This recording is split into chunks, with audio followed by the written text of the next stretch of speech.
Aleluia. Aleluia. Ah, Jesus. Aproveita que tem renovo para a tua vida.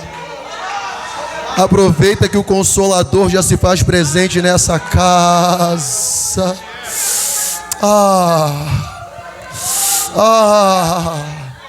Deixa Ele colher as suas lágrimas. Deixa. Abre o teu coração para Ele. Deixa Ele te encher. Glória a Jesus. Aleluia. Meu Deus, que presença gloriosa. Que presença gloriosa do Senhor. Aleluia. Meus irmãos, Jesus,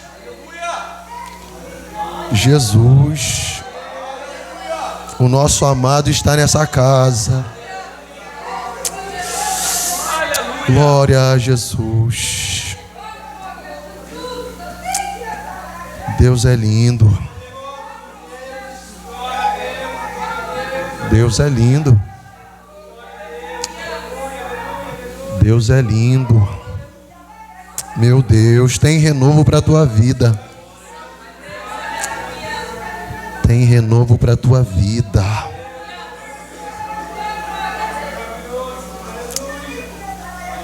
Meus irmãos, a paz do Senhor Jesus. Não vou nem perguntar se você está feliz com Jesus. Tem uma alegria contagiante aqui nesse lugar. A alegria do Senhor. Ela é a nossa força. Meus irmãos, eu gostaria de compartilhar uma palavra ao coração da igreja. Eu sei que seu coração já está aquecido aqui nessa noite. Abre, por favor, a sua Bíblia no livro de Atos dos Apóstolos, capítulo de número 1. Atos dos Apóstolos, capítulo de número 1. E você vai localizar o versículo de número 8. Que coisa linda.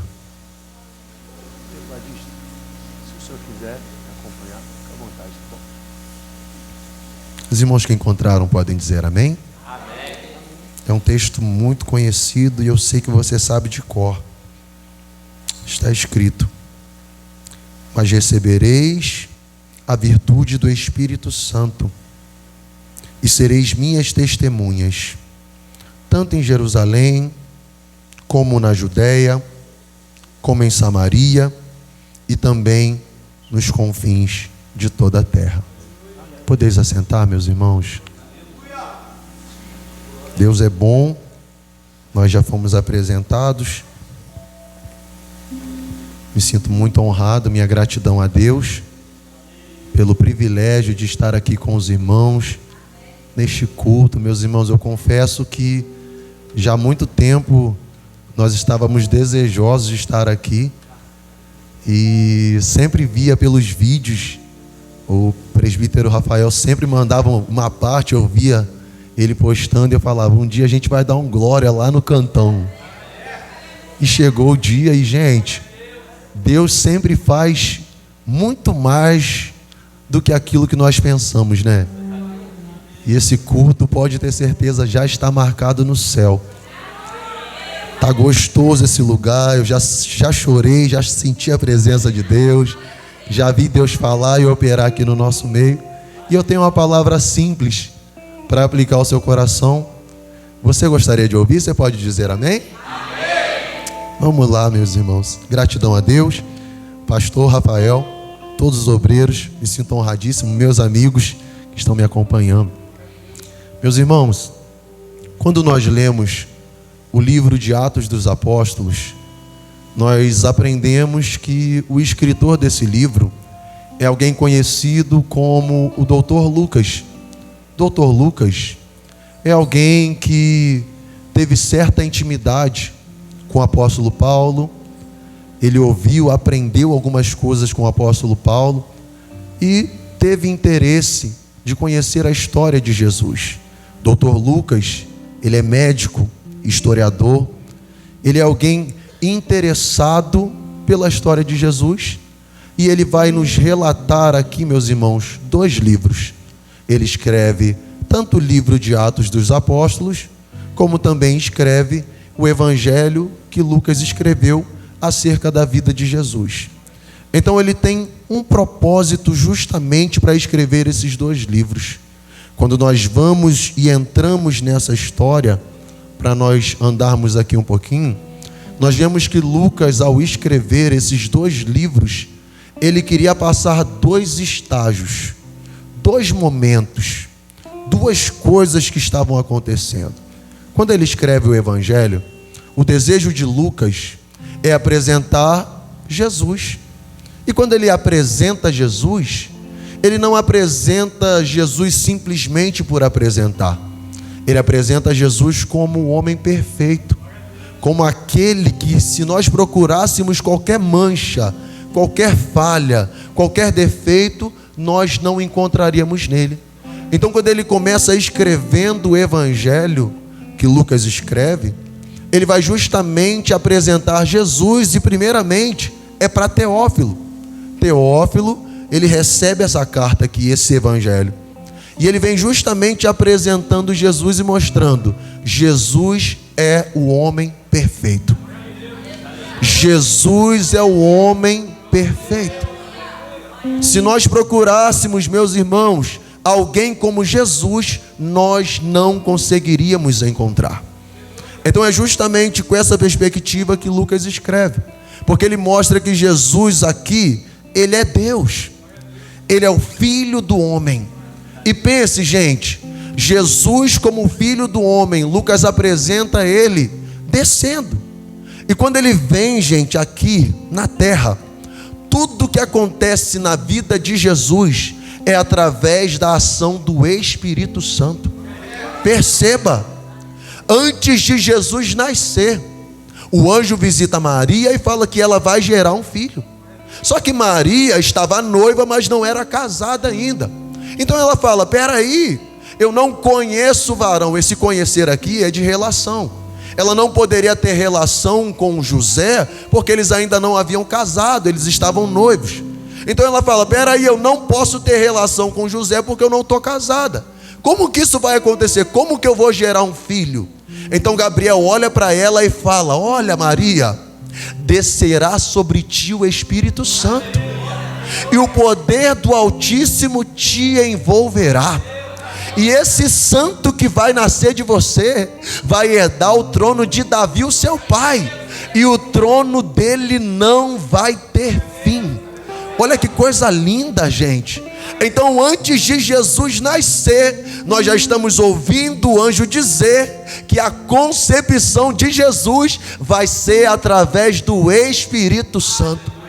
Porque Jesus, diferente de nós, que somos sementes de homens, ele é a semente da mulher. Então Jesus, através do Espírito Santo, o Espírito Santo agora gemina na barriga de Maria, e Maria agora vai gerar Jesus. Quando Jesus estava com aproximadamente 1 mês, meus irmãos, 1 mês, Maria vai visitar Isabel. E quando ela chega até Isabel, ela dá uma saudação. E essa saudação, quando ela dá, Isabel, ouvindo a criança que era João Batista, que estava no seu ventre, dá um salto. E quando ela dá um salto, o texto diz que Isabel é cheia do Espírito Santo, através daquela saudação. Perceba, se você olhar com essa perspectiva, o evangelho que Lucas apresenta é o evangelho da ação do Espírito Santo. Porque tudo que acontecia na vida de Jesus era através do Espírito Santo agindo. Perceba, quando Jesus cresce, ele inicia o seu ministério no poder do Espírito Santo. Quando Jesus é batizado, ele começa a orar, o céu se abre, e quem desce como pomba sobre Jesus? O Espírito Santo. Perceba que esse mesmo Espírito Santo leva Jesus até o deserto para ele ser tentado por Satanás. Mas aqui eu quero entrar com você nessa parte aqui, porque Jesus está sendo levado ao deserto para ser tentado. Não é Satanás que está levando Jesus para a tentação, é o próprio Espírito de Deus levando Jesus. Só que a gente precisa entender que deserto na vida de crente não é acaso, é a agenda de Deus. Deus também leva a crente no deserto. Leva. Você acha que esses desertos que você vive aí é quem? O diabo? Não, não. É Deus falando: calma, meu filho, eu vou levar você para dar uma voltinha no deserto, mas fica tranquilo, porque no deserto eu não te deixo sozinho. O melhor de tudo não é o deserto, gente, é quem está com você no deserto. Eu posso profetizar para a tua vida? Jesus está dizendo: nos desertos da tua vida, fica tranquilo, o Espírito Santo caminha contigo, não te deixa sozinho. E o mais lindo é que está escrito: e o Espírito conduziu Jesus até o deserto. Ele não só levou, ele conduziu. Quem aqui já pegou Uber? Quem já pegou Uber para ir a algum lugar? Já pegaram Uber? Já fez uma viagem programada? Preciso ir no Rio de Janeiro. Então você chama o Uber, entra no Uber, ele te leva lá. Você precisa fazer alguma coisa, o Uber não vai voltar para depois ir te buscar, ele fica lá te aguardando. Isso aqui é um condutor. Ele te conduz, mas não te deixa sozinho. É isso aqui que o texto está dizendo. O Espírito vai nos conduzir em alguns desertos, mas fica tranquilo que o mesmo que te levou é o mesmo que vai te trazer de volta, aprovado.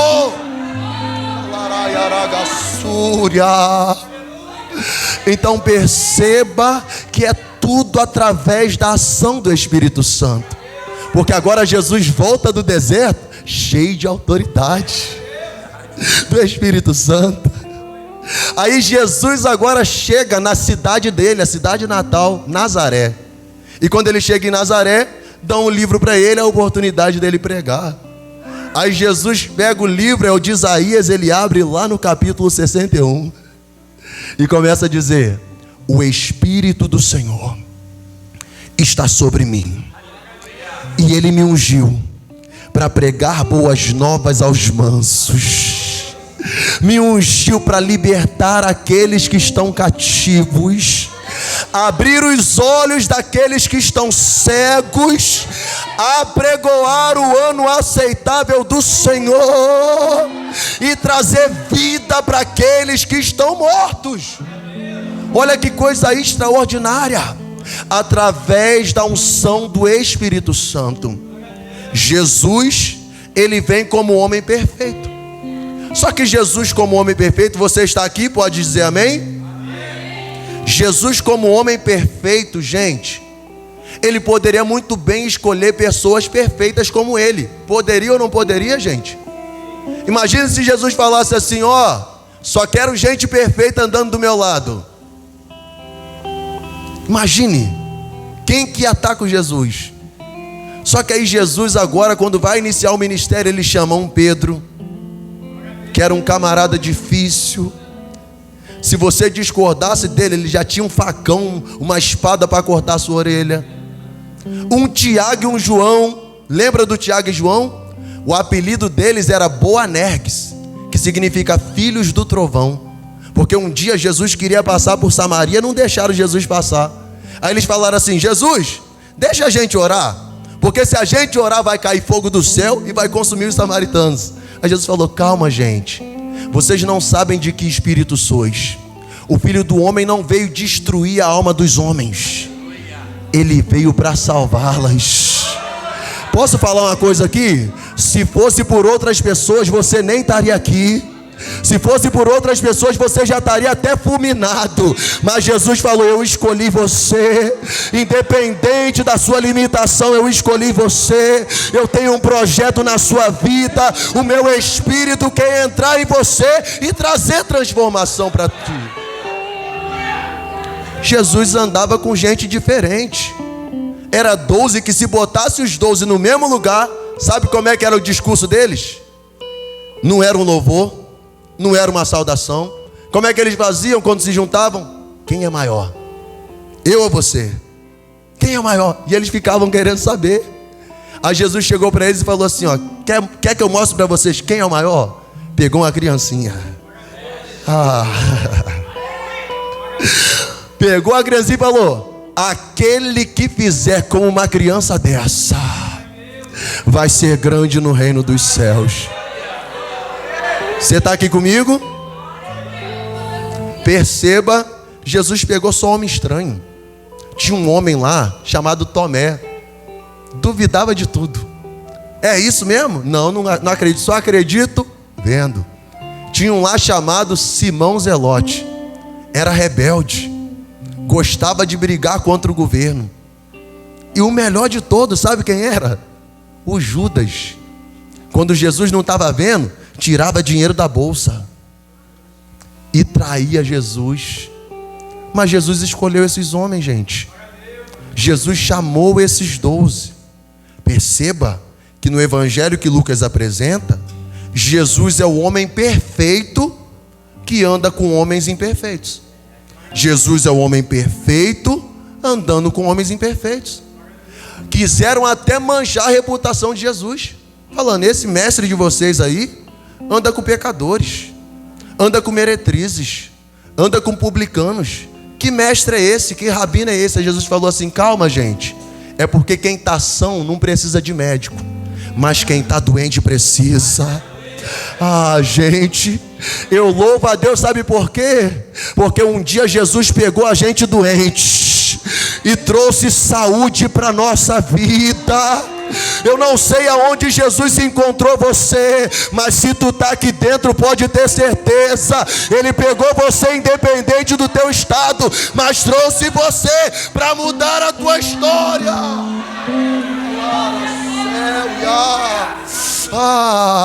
O homem perfeito andando com homens imperfeitos. Uns tropeçavam, uns pensavam em ir embora, mas quando pensavam em ir embora, Jesus falou assim: ô, vocês vão também? Aí um deles, chamado Pedro, chegou e falou assim: mestre, para quem nós iremos? Gente, ele está falando: não tem outro lugar para a gente ir, não dá mais para voltar. Só o Senhor tem as palavras de vida eterna. Foi o que foi cantado aqui. Talvez aqui na terra, gente, vamos ter decepções, tribulações, choro, mas o que vai contar é quando a trombeta soar e nós cantarmos: vai valer a pena. Então eu quero incentivar você: não para a tua caminhada, não desista da chamada que Jesus tem para você, não abandone o propósito que Jesus tem para a tua vida, continue. Perceba, Jesus pega esses 12 homens e agora Jesus precisa treinar eles. Então perceba que esse evangelho aqui que Lucas escreve é o evangelho do treinamento. Jesus pega os 12, ensina eles como é que vai fazer. Ensina. Jesus chegava: aqui o morto, na porta de Naim. Aí, mulher não chora, toca no esquife, morto, levanta. Estão aprendendo. Aí a gente vê Jesus passando em Jericó. Aí o cego: filho de Davi, tem misericórdia de mim. Jesus: o que você quer? Quero ver. Então vê. Aqui não são os discípulos que fazem, quem faz é Jesus. Então perceba que o evangelho que Lucas apresenta é Jesus ensinando, é a escola de Jesus. Jesus mostra, os discípulos olham: opa, estamos aprendendo. Só que agora chega o momento de Jesus cumprir a missão dele. E qual foi a missão de Jesus, gente? Pagar o preço pelos nossos pecados. Jesus agora vai para a cruz. Vai para a cruz. E perceba que no evangelho que Lucas apresenta, Jesus é o homem perfeito, valorizando gente imperfeita. Homem perfeito, valorizando gente imperfeita. Porque se você ler todos os 24 capítulos que Lucas escreve, ele está valorizando alguém que a sociedade rejeitava. Lucas 1, ele valoriza um casal de sacerdotes que já estava com a idade avançada. Deus valorizou eles geraram João Batista. Se você continuar mais alguns capítulos, Lucas 4, ele entra na casa de Pedro e valoriza a sogra dele, que está enferma com febre. Em Lucas 5, ele passando ali no mar da Galileia, ele valoriza os pescadores que lançaram a rede a noite inteira e não pegaram nada. Em Lucas 7, valoriza a viúva de Naim. Lucas 7 ainda valoriza a pecadora que entrou na casa de Simão, nem foi convidada, mas entrou lá. Lucas 8, ele ora, ele expulsa demônios de Maria Madalena. Lucas 9, ele valoriza aquele lunático que caía no fogo e caía na água. Lucas 10, ele valoriza o samaritano, que ninguém valorizava. Então perceba que o evangelho que Lucas apresenta é o evangelho da valorização de gente que não valia nada. Eles olhavam e pensavam, não pode, esses aí não valem. Jesus olhava e falava, mas eu escolhi. Não pode, esses aí não tem como. Jesus fala, mas eu vou valorizar. Então Jesus pega esses desvalorizados, caminha com eles, quando chega na cruz, a maior valorização de todas. Porque João diz que Deus amou o mundo de tal maneira que deu seu Filho unigênito para que todo aquele que nele crê não pereça, mas tenha a vida eterna. Gente, a palavra dar aqui, deu seu Filho unigênito, é uma palavra grega, é didome, significa ofertar. Deus, obrigado Marco Júnior, Deus nos amou tanto, nos valorizou tanto, que ele ofertou o seu Filho unigênito. Ele não poderia pegar um arcanjo, pegar um querubim, pegar um serafim, pegar Gabriel e falar, vai lá Gabriel, morre no lugar deles. Mas não, ele olhou para aquele que lá na eternidade era chamado de Verbo, olhou para ele e falou, vai, morre no lugar deles, eu vou ofertar o meu melhor. Deus ofertou o melhor para mim e para você. Sabe por que nós estamos aqui? Porque Deus ofertou o melhor dele para nós. O Filho unigênito que morreu no nosso lugar, pagou o preço pelos nossos pecados, e hoje nós podemos viver. Foi para a cruz. Na cruz ele pagou. Está consumado. Ao terceiro dia, ressuscitou.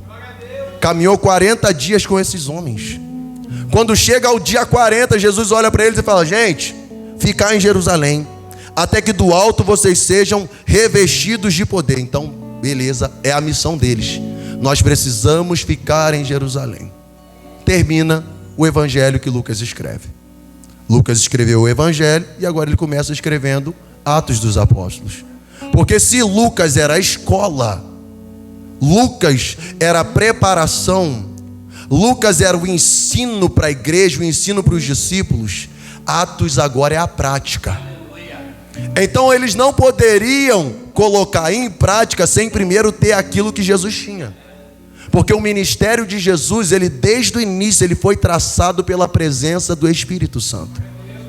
Aí você vai perguntar assim, eu pergunto para você e você me responde, por que Jesus ressuscitou pessoas? Aí você vai dizer, porque ele era Deus. Certo ou errado? Você vai me dizer isso? Amém ou não amém, gente? Amém. Aí se eu perguntar para você, por que Jesus andou sobre as águas, você vai me dizer? Porque ele era Deus. Se eu perguntar para você, por que Jesus multiplicou pão e peixe, você vai me dizer? Mas aí eu pergunto para você, Elias ressuscitou algum morto? Eliseu ressuscitou algum morto? Ele era Deus? Ele fez através de quem? do Espírito de Deus. Elias chegou para uma mulher viúva e falou: a farinha da panela não vai acabar e nem o azeite da botija. Aconteceu? Pedro andou por cima das águas? Ele era Deus? Então perceba, Jesus, quando ele vem, Jesus deixa os seus atributos de Deus. Jesus, em momento nenhum na terra, ele vai utilizar os seus atributos de Deus para fazer nada, porque senão ele ganharia vantagem. Então o que ele faz? Ele deixa, por isso que Paulo fala que ele se esvaziou. Ele não deixou de ser Deus, mas ele não vai utilizar os seus atributos de Deus. Mas quando ele chega aqui, Deus fala assim: pode ir que o Espírito vai com você. Então através do Espírito, Jesus ressuscitava o morto. Através do Espírito tinha multiplicação. Através do Espírito ele andava por cima das águas. Através do Espírito ele levantava quem está caído. Aí ele fala: igreja, tudo que eu fiz agora, quem vai fazer são vocês. Eu sei que você pegou isso aqui.